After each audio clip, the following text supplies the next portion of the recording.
सत्यकेला पक्षरु आपणकु स्वागत। बालेश्वर सदर कांग्रेस पक्षरु एक मिश्रण पर्व युवनेता सरोज लेंका नेतृत्व में रविवार कांग्रेस भवन परिसर में अनुष्ठित हो जाइछि। आसंता वर्ष हेबाकु थिबा पंचायत निर्वाचन में कांग्रेस हाथ मुठा को टाण करने उद्देश्य एही मिश्रण पर्व अनुष्ठित होइथिबा बेले एकाधिक पंचायत शताधिक अन्य दलर कर्मी कांग्रेस रे सामिल होइछन्ति। 25 नंबर जोन सिंधिया एवं बईचा पंचायतर 103 जन युवकर्मी कांग्रेस दल में आनुष्ठानिक भाव सामिल होइथिले। वरिष्ठ कांग्रेस नेता तथा काउंसिलर पद्मलोचन लेंका, युव कांग्रेस सभापति रंजन दास, अनुप कुमार स्वाई प्रमुख उपस्थित रही दलीय उत्तरीय एवं पुष्पगुच्छ प्रदान करी समस्त कांग्रेस दल में स्वागत करथिले। लोकसभा विरोधी दल नेता तथा कांग्रेस सांसद राहुल गांधी आदर्श लोकाभिमुखी कार्य एवं भारत जोड़ो कार्यक्रम रे लोकों को जोड़िबा आदि कार्यक्रम अनुप्राणित होई शताधिक बीजेडी और बीजेपी कर्मी कांग्रेस रे सामिल होइछन्ति।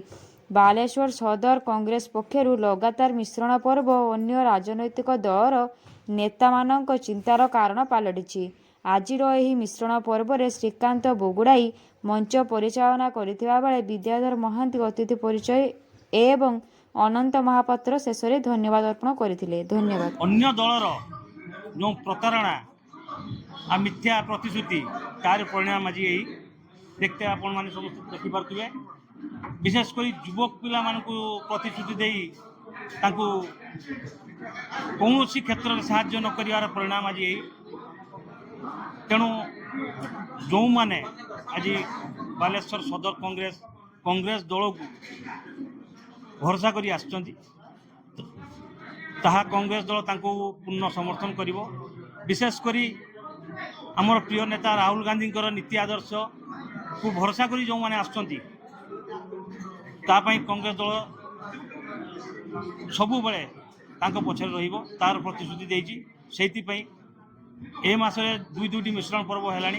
विशेषकर 25 नंबर जोन रे बईचा सिंधिया गोपीनाथपुर कुलदा सारगार विशेष युवक पीढ़ी मैंने आज आसी कांग्रेस योगदान देटा पुणी आगामी पंचायत निर्वाचन में परिणत हम जे कांग्रेस आगू केमती बढ़ विजय लाभ हो।